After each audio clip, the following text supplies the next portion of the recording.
Hey, Joe Gilder here. I'm in the middle of a background vocal session. I want to show you something really quickly that I think most DAWs can do that will save you a ton of time editing later if you do this on the front end while recording.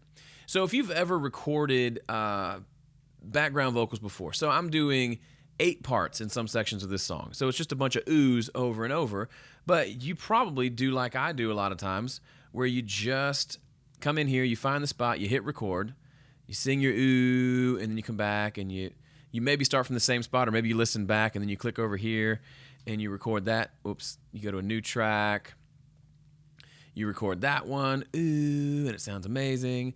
And then you come over and you record this one and you sing ooh, and it sounds amazing. And what you find is that they all, when it's time to do the mix, you realize they all start and stop at different times.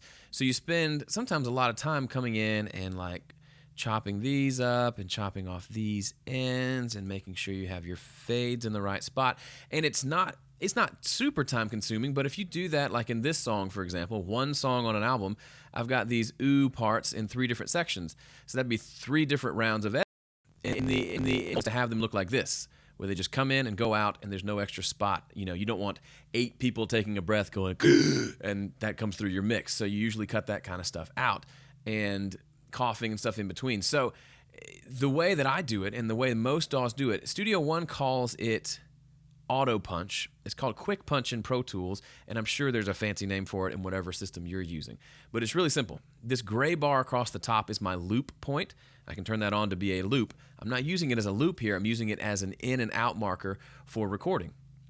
So when I go to record this ooh part, I know it starts right here and ends right here, and that's where I want the endpoints to be. So I just click somewhere back before that, record enable the track, and then I can just hit record from here. And what you'll notice is when I hit record,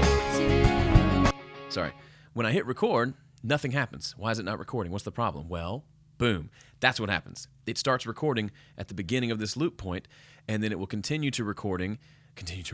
I'm good at English. It'll continue to record until the end point. At that point, it will stop, and it'll actually continue playback. It's as if it's basically programming when to punch in and punch out, and it's precise. So then I'll have a huge row of vocal tracks that will be exactly the same start and end point, which is a lot easier to deal with than having to go back in and edit later. So to show you what I'm doing here, I'll turn up this one so you can hear what I did before, and I'll record one. It's a really, really high-pitched ooh. I sound like a girl. It's amazing. Whoops, gotta turn on some volume. Here we go.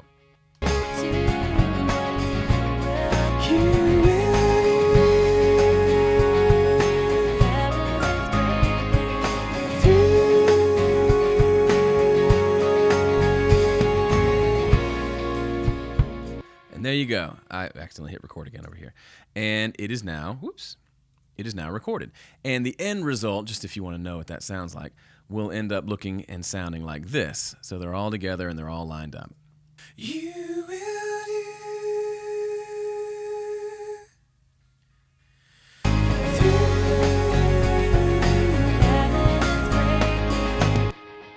And as you can see here, I did the same thing with these last ooh parts that were just in the second section. I did a separate quick punch setting to have those punch in there, and it's nice and even and pretty and lovely. So there you go. Quick tip: make your easier and by doing a little bit better job of recording, and you'll be so happy. All right, I gotta go finish these vocals. Later.